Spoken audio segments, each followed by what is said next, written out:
Hello everyone. Rishi Kumar Thakur is here and welcome to the 18th of 21 day challenge for your best life personality development course. Friends, आज की इस video में आपसे बात करने जा रहा हूँ art of selling. Selling is not all time about कि आप कोई प्रोडक्ट ही सेल कर रहे हैं. हम एवरी डे हम कुछ ना कुछ मतलब हम डेली सेल्स करते हैं. आप चाहे स्टूडेंट है, चाहे बिजनेसमैन है, चाहे एक वाइफ है, चाहे एक हस्बैंड है, चाहे एक सन है, चाहे एक डॉटर, चाहे एक फादर है. हम डे टू डे सेल्स करते रहते हैं. और हम कैसे करते हैं पूरी आज की इस वीडियो पूरा एंड देखिए, आप पता चल जाएगा कि सेल्स क्यों ज़रूरी है और सेल्स होती क्या है. तो ये वीडियो को स्टार्ट करने से पहले मैं आपको बता देता हूँ कि आपकी लाइफ को अपग्रेड करने के लिए इस चैनल पे एक सीरीज चल रही है 21 day challenge for a best life.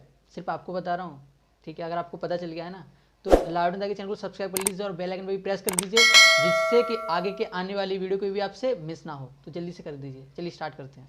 Art of selling. What is sales and why sales is very very important.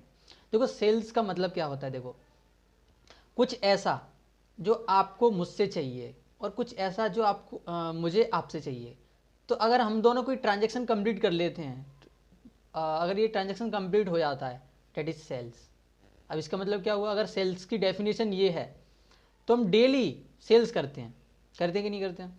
आप अगर किसी जॉब के इंटरव्यू के लिए जा रहे हैं, ठीक है, तो वहाँ पे अगर आप जॉब इंटरव्यूअर से वहाँ पे आप जॉब इंटरव्यूअर से क्या कहेंगे कि आपको जो चाहिए वो मैं आपको दूंगा और बदले में आप मुझे इतनी सैलरी दीजिए. तो वहाँ पे भी सेल्स हुआ कि नहीं हुआ. डेफिनेटली हुआ. कुछ ऐसा अगर आप किसी को कन्विंस कर रहे हैं, आप अपने फादर से अगर आपको अपने फादर से कुछ चाहिए, आप बोल रहे हैं पिताजी मुझे ये चाहिए, तो आपके पिताजी बदले में बोल रहे हैं ठीक है मैं तो ये दे दूंगा लेकिन तू बोर्ड एग्जाम अच्छे मार्क्स ले आ. तो वहाँ पे भी सेल्स हो रही है माय डियर फ्रेंड्स.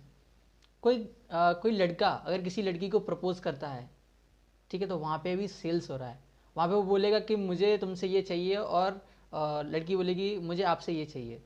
तो इसका मतलब ये हुआ हम सेल्स एवरीडे लाइफ में कुछ ना कुछ करते ही रहते हैं.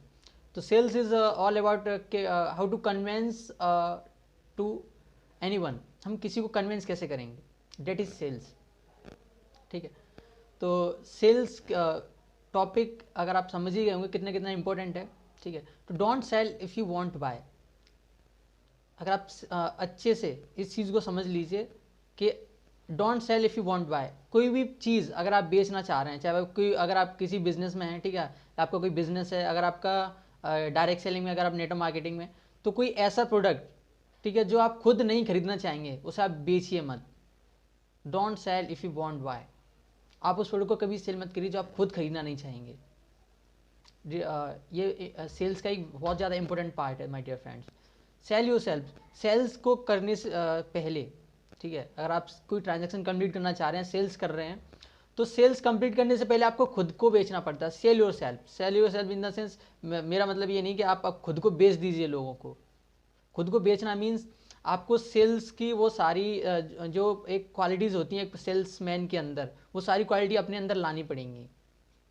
ठीक है. आपको ड्रेस कोड, आपकी जो लैंग्वेज है, ठीक है, आपकी जो बोली है, आपको वो पूरा माइंडसेट बनाने का जो एक सेल्समैन का होता है मेरे फ्रेंड्स. अब मैंने आपको एंटरप्रेन्योरशिप माइंडसेट के लाइव सेशन में आपको बताया था, ठीक है, सेल्स क्यों ज़रूरी है इंडिया के अंदर. क्योंकि अगर आप किसी भी कॉलेज में जाते हैं, तो अगर आप स्टूडेंट से पूछते हैं कि आप में से कितने सारे लोग ऐसे हैं जो जॉब करना चाहते हैं, तो 99% स्टूडेंट हाथ खड़ा कर देते हैं कि सर मैं जॉब करना चाहता हूँ. ठीक है. तो वो सेल्स के ऊपर ध्यान नहीं देते हैं, वो एक एंटरप्रेन्योर वाला माइंडसेट नहीं लेके आते हैं. डेट्स वाई कि हमारी इंडिया के अंदर अनएम्प्लॉयमेंट ज़्यादा है, बेरोज़गारी ज़्यादा है. अगर 10% स्टूडेंट भी अगर 10% स्टूडेंट भी एंटरप्रेन्योरशिप माइंड से सोचना स्टार्ट कर दें, सेल्स के ऊपर फोकस करना स्टार्ट कर दें, तो अपने इंडिया को सुपर पावर बनने से कोई नहीं रोक सकता my dear friends. Confidence is the key. अगर आप कोई ट्रांजैक्शन कंप्लीट कर रहे हैं तो आप अपने अंदर इतना कॉन्फिडेंस लाइए कि सामने वाला बंदा आपको कॉन्फिडेंस देख के ही इंप्रेस हो जाए. ठीक है. क्योंकि आपका कॉन्फिडेंस ही सबसे बड़ा एक टूल है. एक तरह से आप ब्रह्मास्त्र कह सकते हैं. भले ही आपकी बोली में वो वर्ड्स जो आप बोलना चाह रहे हैं वो वर्ड्स नहीं बोल पा रहे हैं, लेकिन अगर आपको कॉन्फिडेंस एकदम कूट कूट के भरा होगा, तो सामने वाला बंदा आपका कॉन्फिडेंस देख के इम्प्रेस हो जाएगा. और आप जब भी कोई सेल्स कर रहे हैं, मतलब कोई भी आप कुछ भी कर रहे हैं किसी के साथ, अगर आप कम्युनिकेट कर रहे हैं सेल्स ड्यूरिंग द सेल्स, तो आप उससे ऐसे क्वेश्चंस करिए कि उसका आंसर वो यस में दें और नो में दें, मतलब वन वर्ड आंसर दें. आप उनसे बोल सकते हैं क्या आप अपने सपने को क्या मुझे लगता है कि आप अपने ड्रीम्स को लेके बहुत ज़्यादा सीरियस हैं। तो सामने वाला बंदा क्या बोलेगा, यस। मुझे लगता है कि आप अपने मम्मी पापा से बहुत ज़्यादा प्यार करते हैं। सामने वाला बंदा क्या बोलेगा, यस। बोलेगा नहीं बोलेगा। तो आप ऐसे क्वेश्चंस करिए जिनका आंसर सामने वाला पर्सन यस में दे। Yes, yes I am, yes I am, yes I am. इससे एक पॉजिटिविटी माइंड में क्रिएट होती है my dear friends. Know your values, आप अपनी वैल्यूज़ को समझिए। ठीक है, आप अगर आप कोई प्रोडक्ट सेल कर रहे हैं, आप कुछ भी सेल कर, आप डिजिटल मार्केटिंग और कोई एफिलिएट मार्केटर, अगर आप एक एफिलिएट मार्केटिंग करते हैं ऑनलाइन वेबसाइट्स के थ्रू, ठीक है, कुछ भी करते हैं, तो आप अपनी वैल्यूज़ को समझिए। क्योंकि आपको खुद को अपने अगर अपने प्रोडक्ट के बारे में नहीं पता होगा तो सेल्स आप कर ही नहीं सकते। ट्रस्ट में, अगर आप किसी के साथ सेल्स कर रहे हैं, डू द सेल्स, तो आप उनको कॉन्फिडेंस के साथ बोल सके trust me, do it, trust मुझे अब इस प्रोडक्ट पे या कुछ भी चीज़ है, मुझे इस चीज़ पर पूरी तरह से भरोसा है। Trust me do it, trust me do it, आप इसको बोलिए, तो आपके कॉन्फिडेंस से ही सेल आपकी कंप्लीट हो जाएगी my dear friends. Thank you everyone. I hope video काफ़ी आपको इंटरेस्टिंग लगा होगा। Think positive, be positive, live positive. मिलते हैं नेक्स्ट वीडियो में।